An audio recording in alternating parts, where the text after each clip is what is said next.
got to have some stars to pick from. Where'd you find your singers? Well, I just picked them, just hand-picked them, somewhat. But I mean from other singers? Did you go borrow from other groups too? Well, yes, I visit local programs. Talent scout. Yeah, local programs and sit and listen. Like the young man sitting right here with us now, Sam Williams. He's been with me from the beginning when I organized. So organized in what year? What year, Sam? I know it's about 25. Yeah. Now, Tommy, everybody ought to know when they was organized. They got to know the year. 26. I've been 26 years. 26 years. So that means. Wait a minute. So we have figured it up now with the help of Sam. The winner of 67. The winner of 67. Is when you were organized. We was organized. Okay. I did my last concert with the harmonizing for Constitution Hall. Not Constitution Hall, Washington? New York. Charlie Story Auditorium? No. Golden Gate Auditorium? No. Washington Temple? The hall in New York City. Carnegie Hall. You were at Carnegie Hall with the Harmonizing Four? Of course. Okay. Back then. Who put that on? Joe Bostic put that on? No, it wasn't Joe Bostic.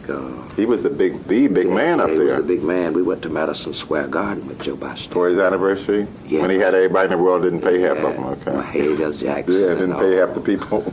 And, we was on national television, Tommy Dorsey's show. As the Harmonizing Four, or really? Four, yeah.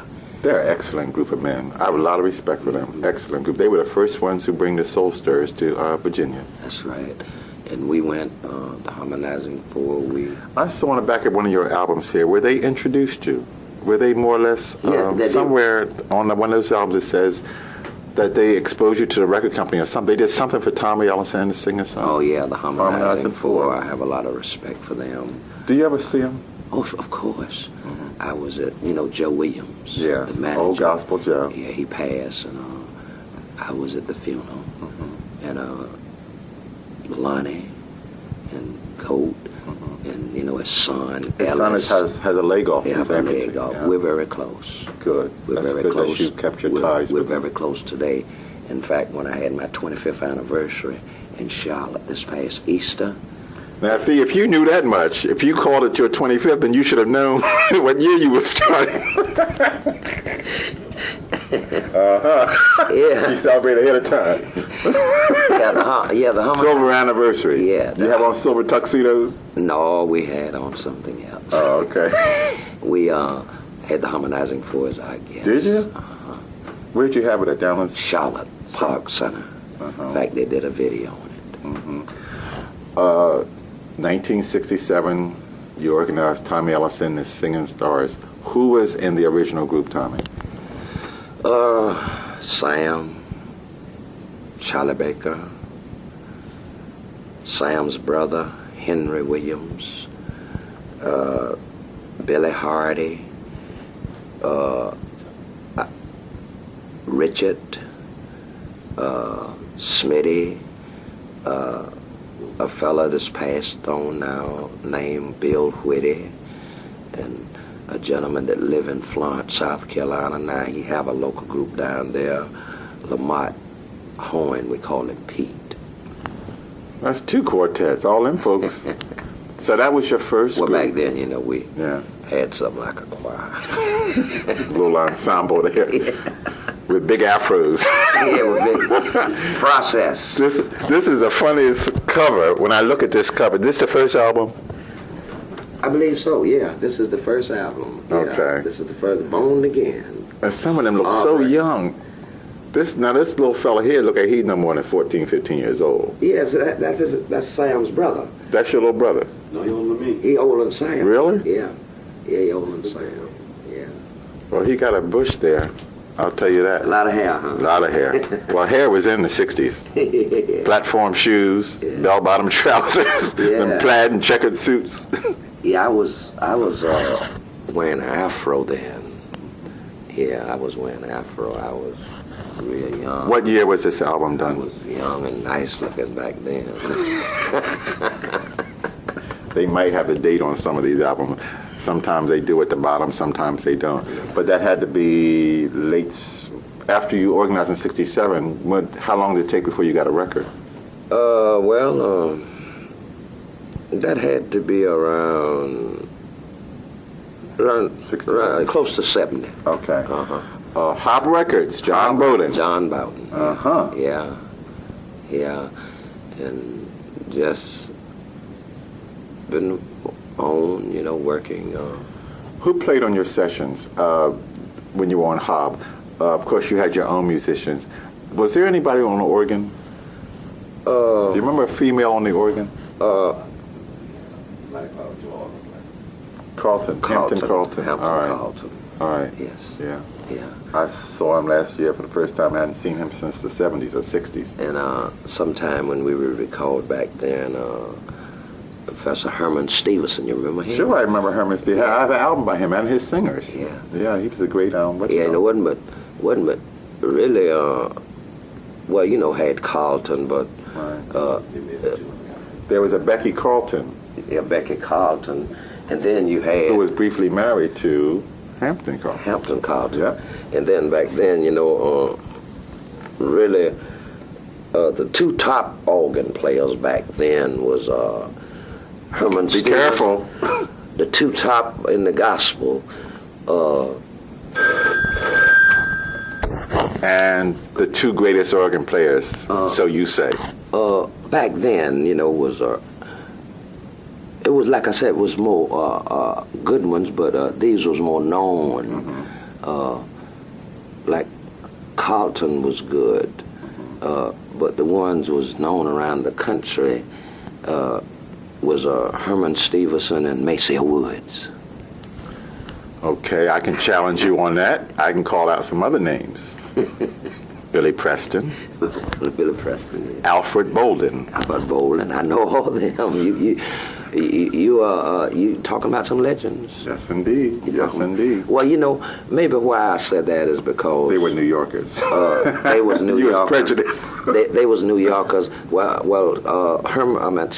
Maceo is Chicago. Yes. But what an organist. Oh God. Yeah, from Chicago. But what embedded me on that maybe because all the shows that they carried in Apollo Theater, back then, was going in Apollo for 7 days, right. And they would if they wouldn't use Maceo Woods, it would be Herman Stevenson. Right. He was like the house organist. Right. He and Hampton would be like house organists. Right.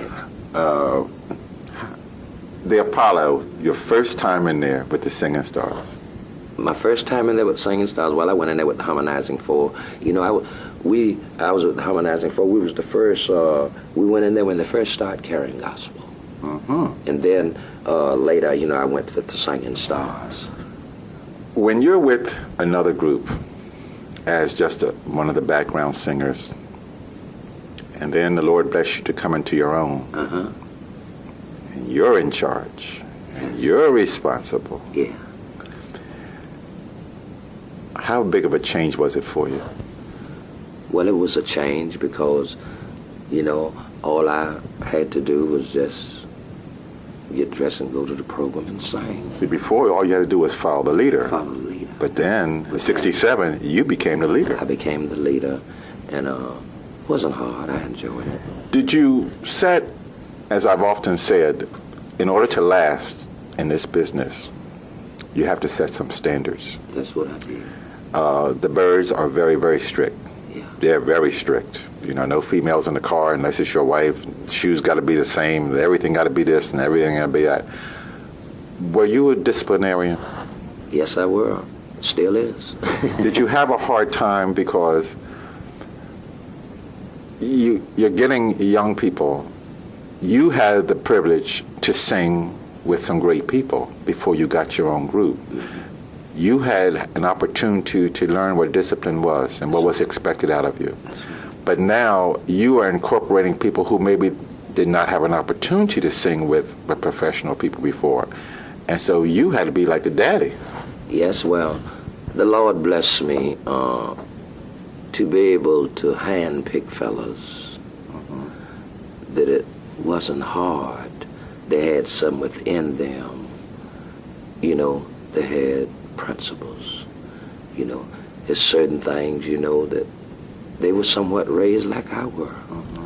So that made my job much easier. Not that I didn't have problems. When I would have a problem, I would try to eliminate it.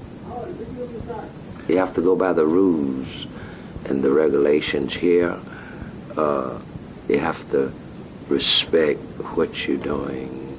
You just can't do anything in Tommy Ellison and the Singing Stars. It's just like you heard me say earlier, always had great respect for the Dixie Hummingbirds. We somewhat follow the same pattern. Even your wife can't ride in the group's van. That's for the group. If you want to take your wife or your friend, you have to drive your private car. It's just certain things that we don't do. We respect what we are doing, on stage and off. It's difficult because it's exciting. It's tempting. People throw temptation your way, deliberately. Well, you just have to be strong. Not that we are perfect. We make mistakes. And you, no matter what happens with any member of that group, whatever they go out and do, whether it's good or bad, they're not going to say, so-and-so did that. They're going to say, that Tommy Ellison and them Singing Stars did so-and-so. That's what they're going to say.